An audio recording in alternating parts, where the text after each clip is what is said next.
In Civil War in Lagos, Nigeria, Captain America and his team are fighting Crossbones, a guy, the bad guy, trying to steal some biological weapons. He gets caught and tries to detonate a bomb. But as he does, Scarlet Witch controls it and flings him across to another building. But the downside is, she accidentally kills 7 Wakandans in that building. This is trouble because Black Panther is not happy at all. US Secretary Thaddeus Ross informed Avengers that the United Nations will pass the Sokovia Act. What this means for the Avengers is that the United Nations will set up a panel to oversee and control the Avengers.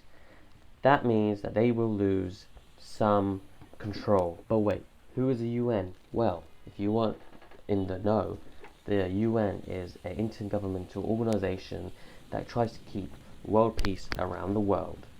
You might have heard in the news. Problem? Well, this divides the group, as Tony Stark believes that the United Nations should oversee and control the Avengers, as he helped create Ultron in Age of Ultron movie, which caused a hell of a lot of trouble and havoc everywhere.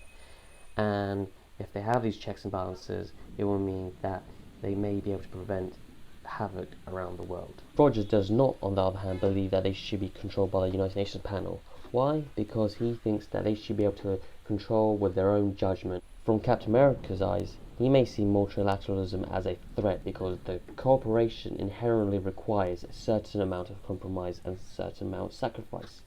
Steve fears that the United Nations could tell the Avengers to fight a war they don't believe in or not to engage in. What is multilateralism? Well, according to the dictionary, it is when a group of countries or organizations come together to solve a common problem.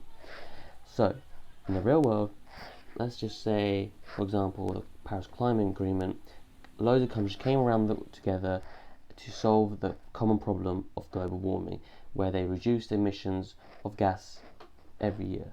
Back to the last century and the Potsdam Agreement, which was signed between the Soviet Union, Great Britain and the United States, agreed to rebuild Germany, and they took certain areas for themselves.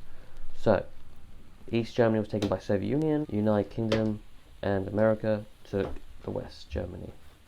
Iron Man's eyes, we live in a complex world, and so we must cooperate with other nations or groups to reach a goal of peace. This multilateral approach that Stark wants can be seen in the real world, where we have the World Health Organization, which is tackling epidemics around the world by making countries work together to fight a health epidemic. Iron Man fears unilateralism in regards to fighting for justice and peace, because there could be unintended consequences. In fact, what is unilateralism? Well, it's the process of deciding a policy or action without involving another group or country. Some examples could be when the United Kingdom decided to leave the EU. So the EU, the United Kingdom, they decided to take a unilateralistic approach and leave the EU, decide their own trades and laws, blah blah blah blah.